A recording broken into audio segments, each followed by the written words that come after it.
시청자 여러분 안녕하십니까? 좋은 아침입니다. 새로운 한 주가 밝았지만 상황이 그렇게 좋아 보이진 않는데요.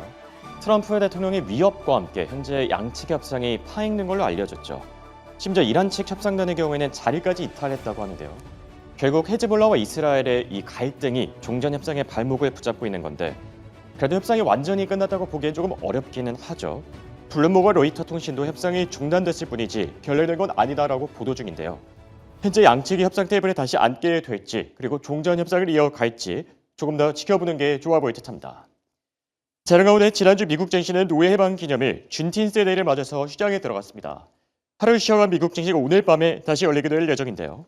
한 주의 관전 포인트라고 하면 마이크론의 실적, GDP 그리고 PCE를 꼽아볼 수 있겠죠. 특히 반도체 풍향의 마이크론의 실적에 따라 반도체 섹터의 추가 랠리가 결정될 듯하고요. 그리고 FOMC 회의도 끝난 상황에서 PCE와 GDP 같은 매크로 지표들도 꼼꼼히 챙겨보는 게 좋아 보일 듯합니다. 자, 이렇게 지난주 미국 증시부터 복귀해봤고요. 더 자세한 채권과 외환 시장 소식들은 최재형 아나운서와 바로 만나보시죠. 네, 금요일 미국 채권 시장은 준틴스 데이를 맞아 휴장했습니다. 지난주 장기물 금리는 종전 합의 기대 속에 국제 유가가 큰 폭으로 하락하면서 안정되는 모습이었는데요. 최근 마감 상황도 보시면 10년물 4.46%, 30년물 4.9%로 하락했습니다. 반면 연준의 매파적 기조 영향으로 2년 만기 국채 금리는 4.18%까지 오르며 지난해 2월 이후 최고치를 기록했습니다. 이에 따라 단기 금리가 장기 금리보다 더 빠르게 오르는 이른바 베어 플래트닝 흐름이 이어지고 있습니다. 이번 주에는 미국의 5월 개인 소비 지출 PCE 물가 지수가 핵심 변수로 꼽힙니다. 전문가들은 헤드라인 PCE 상승률이 4.1%까지 오르며 인플레이션이 더 뜨거워졌을 것으로 예상하고 있는데요. 여기에 미국과 이란의 종전 협상이 실제로 유지될 수 있을지도 채권 시장 주요 변수로 지목됩니다. 다음으로 외환 시장입니다. 금요일 미국 휴장 영향으로 외환 거래도 활발하지 않았는데요. 마감 상황 보시면 전날과 동일한 100.8포인트에 거래됐습니다. 지난주 달러는 내내 강세 흐름을 보였습니다. 한때 101선을 돌파하며 5월 이후 최고치를 기록하기도 했는데요. 시장은 유가 안정보다는 연준의 매파적 기조에 더 주목하며 달러 매수세가 강화된 모습이었습니다. 한편 원달러 환율은 장중엔 이스라엘과 레바논의 휴전 소식에 1,527원까지 떨어졌다가 달러 강세와 맞물리며 결국 상승 마감했는데요. 여객 시장에서는 1,530원에 거래됐습니다. 다음으로 유가는 예정됐던 미국과 이란의 스위스 회담이 돌연 중단됐다는 소식에 금요일 상승했는데요. WTI 보시면 배럴당 76달러에 거래됐습니다.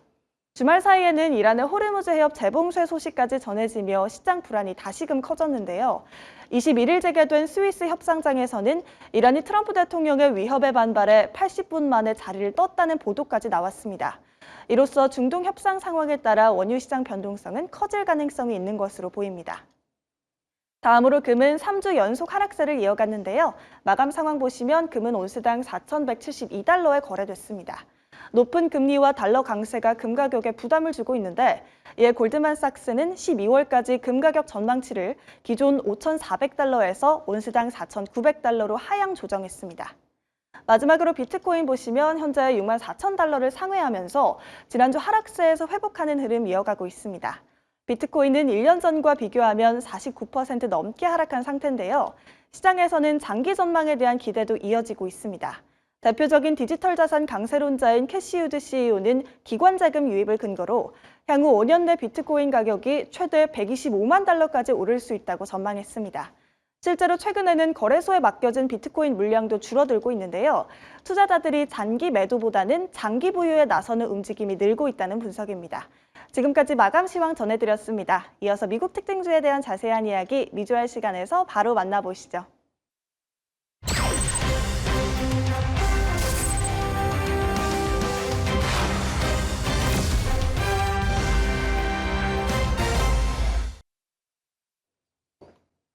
네, 글로벌 증시의 핵심 이슈들 짚어보는 미국 주식 알림 미주알 브리핑 시간입니다.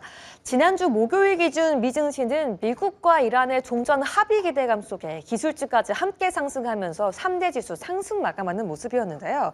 그리고 미증시에서 금요일은 준틴스데이, 노예 해방 기념일로 연휴와 휴장에 들어갔습니다. 시장은 문을 닫았지만요. 주말 사이 시장을 뒤흔들 만한 여러 가지 지정학적 변수부터 물밑 작업에 들어가는 기업들부터 시작부터 다양하고 굵직한 이슈들이 돌발 출현했는데요. 과연 오늘 월요일 시장에서는 어떤 악재와 호재가 시장을 좌지우지할지 주요 기업 이슈들 하나씩 짚어보도록 하겠습니다.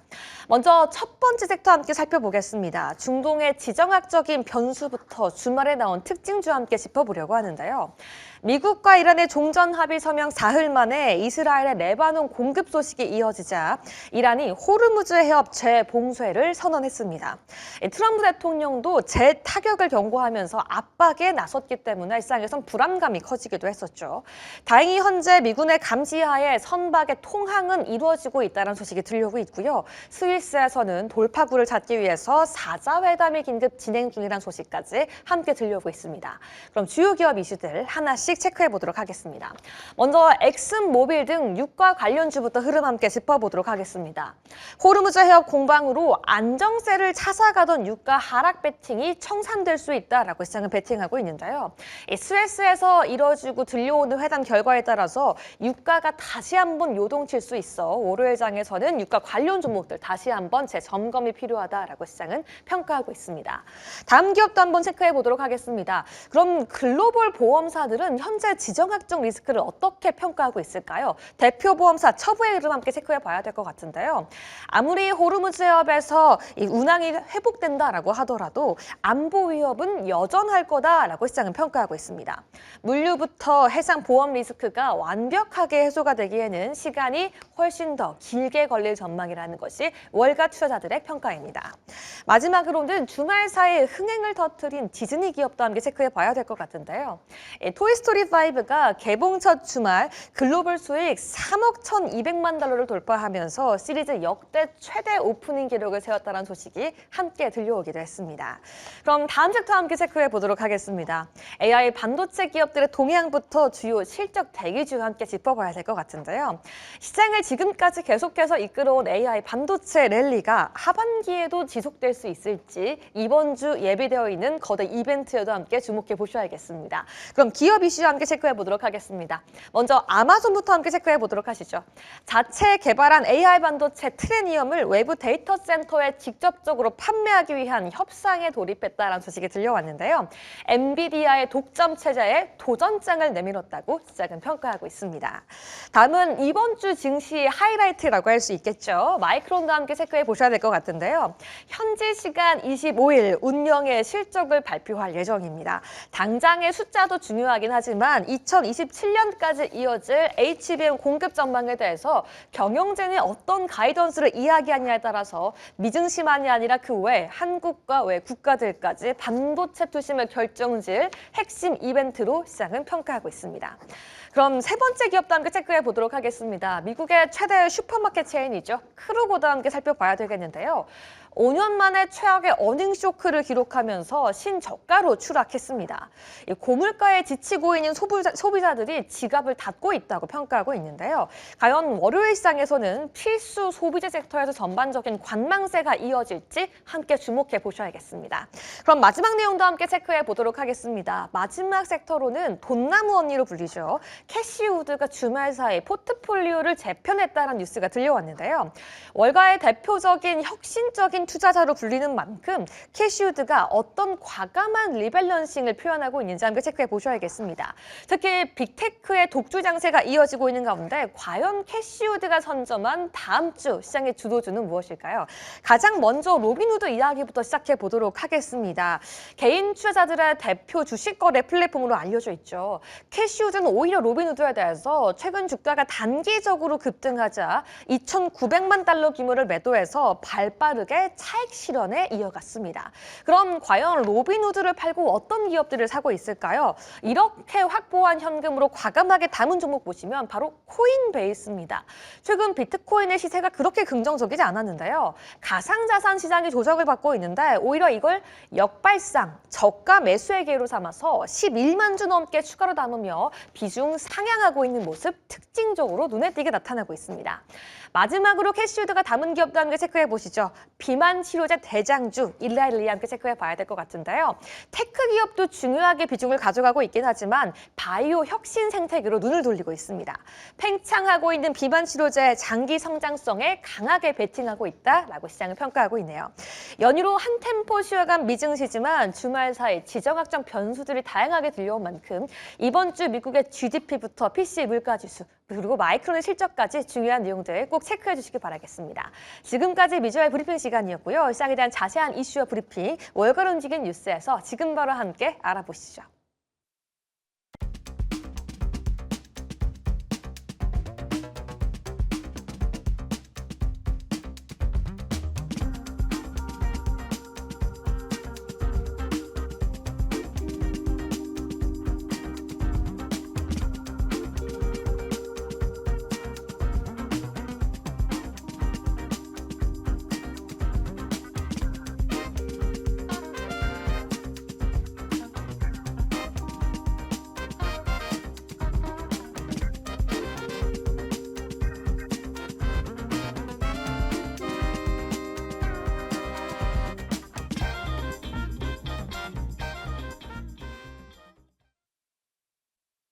자, 이번엔 주요 외신들 헤드라인을 체크해 볼 차례입니다. CNBC 헤드라인부터 같이 보시죠.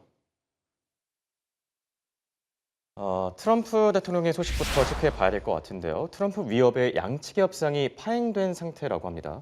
심지어 이란 측의 경우에는 협상장까지 이탈했다라고 하는데 상황이 지금 어떻게 돌아가고 있는 겁니까? 네, 사실 주말 사이에 있었던 미국 그리고 이란의 종전에 대한 협상 80분 만에 중단되었다. 이런 소식이 들려왔습니다. 첫 번째 주제 먼저 체크해 보도록 하겠습니다. 이 스위스에서 열린 미국과 이란의 후속 협상에 대해서 도널드 트럼프 미국 대통령의 공습 위험에 대해 이란의 측이 반발했고요. 그렇게 되면서 전격적으로 파행됐습니다. 파키스탄과 카타르가 참여한 이번 4자 회담은 시작한 지 80여 분 만에 정회됐고요. 이란 대표단이 협상장을 이탈하게 되면서 중대한 난관에 봉착했습니다.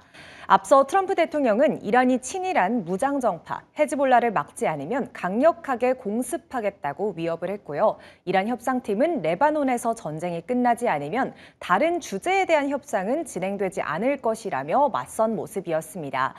이란 협상단장인 갈리바프 의회 의장은 우리는 미국의 위협을 결코 심각하게 받아들이지 않는다며 즉각 반발에 나섰습니다. 갈리바프 의장은 미국의 위협이 효과가 있었다면 오늘과 같은 절망적인 상태에는 이르지 않았을 것이라며 미국은 신중히 발언하는 게 좋을 것이다. 이렇게 또 경고의 목소리도 내놨습니다. 이어 이란군은 다른 방식으로 대응할 준비가 되어 있으며 미국이 무슨 말을 하든 흔들리지 않는다고 또 강조하는 모습까지 보였습니다. 결국에 이번 사태는 국제 유가 하락세를 이끌었던 미국과 이란 간 종전 양해각서, MOU 체결 이후 나온 돌발 악재라는 점에서 현재 시장에서 주목을 하고 있습니다.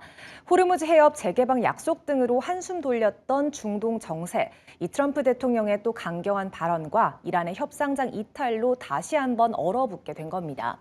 외신들은 이란 대표단의 전격적인 협상 거부로 인해 향후 종전협정의 최종 타결 여부와 이 중동 지역의 군사적 긴장 완화 흐름이 다시 불투매졌다. 이렇게 진단했습니다.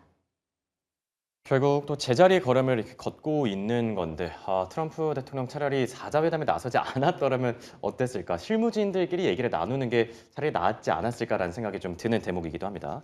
다음은 월스트리트저널 헤드라인 같이 보시죠. 스타머 영국 총리가 이르면 22일에 사임을 표명할 예정이라고 합니다.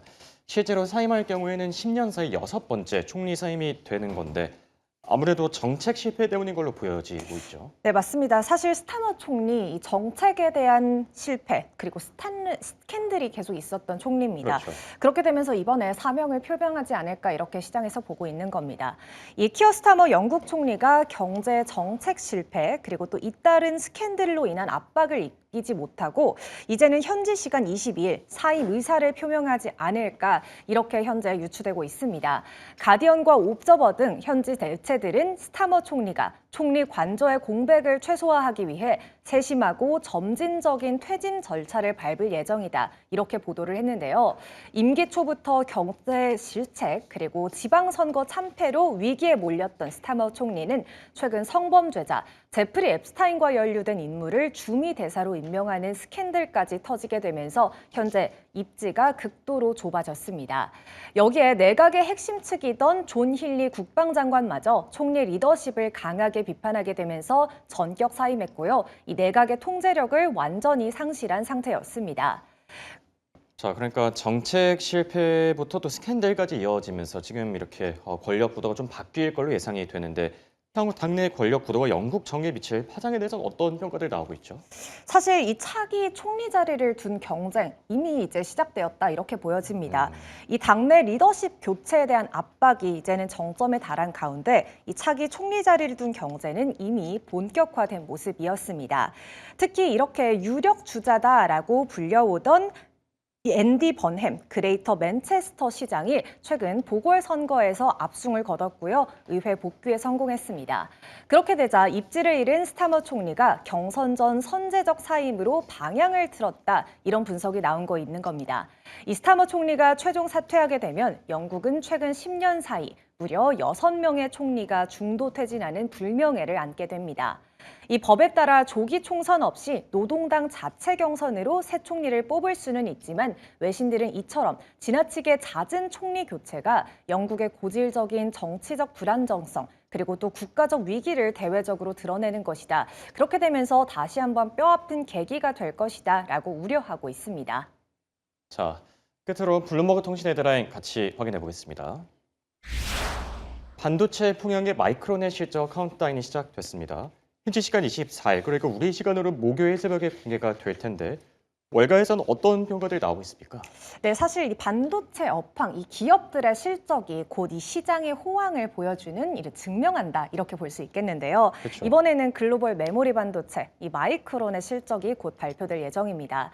이렇게 글로벌 메모리 반도체 업황의 바로미터다라고 통하는 미국 마이크론이 오는 24일 회계년도 3분기 성적표를 공개하게 됩니다.